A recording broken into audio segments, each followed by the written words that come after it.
Assalamualaikum warahmatullahi wabarakatuh.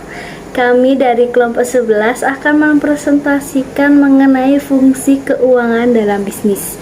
Sebelum mempresentasikan materi tersebut, saya akan memperkenalkan anggota kelompok 11 terlebih dahulu. Kelompok 11 terdiri dari 4 anggota, yaitu saya sendiri, Serlia Melia Putri, Cindy Octavia, Stefani, dan Wara Anggraini. Sekarang saya akan membahas fungsi keuangan dalam bisnis.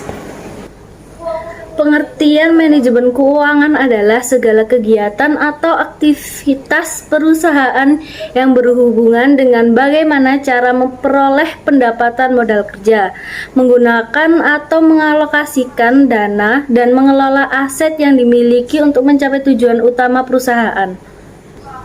Ruang lingkup manajemen keuangan ada 4, yaitu 1. Menentukan keputusan investasi, 2. Keputusan keuangan perusahaan, 3. Memutuskan pembagian saham, 4. Working capital decision.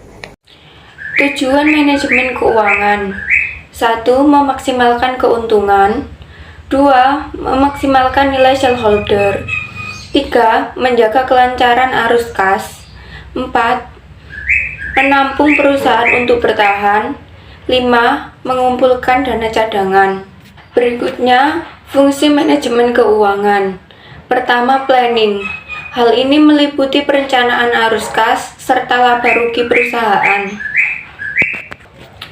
2. Budgeting.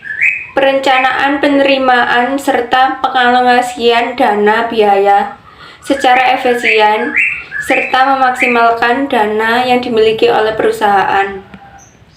Yang ketiga, controlling. Melakukan efisien serta perbaikan mengenai keuangan serta sistem keuangan perusahaan. Yang keempat, auditing. Hal ini dilakukan audit internal berdasarkan keuangan perusahaan yang ada supaya sesuai dengan kaidah standar akuntansi serta tidak terjadi penyimpangan. Yang terakhir, kelima, reporting.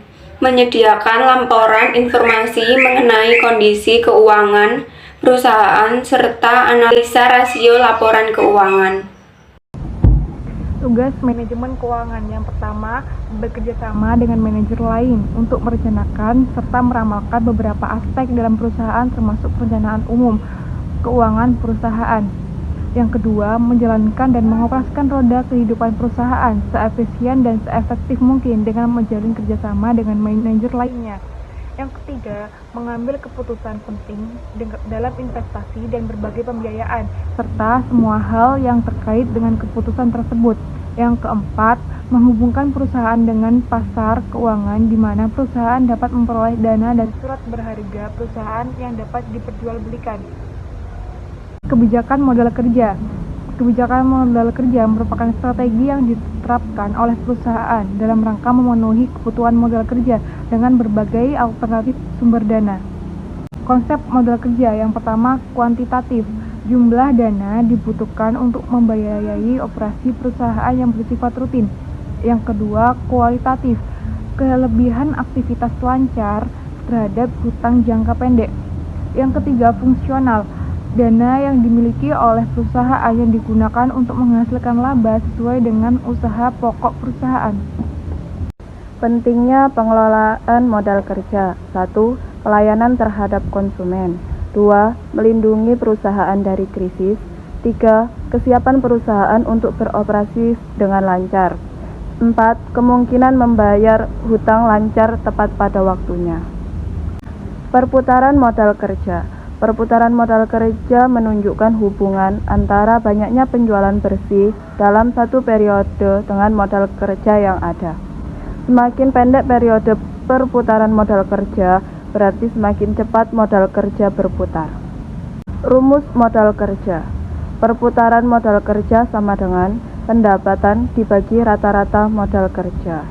Contoh soal, jika pendapatan perusahaan adalah 100.000, modal kerja awal adalah 20.000 dan modal kerja akhir adalah 30.000.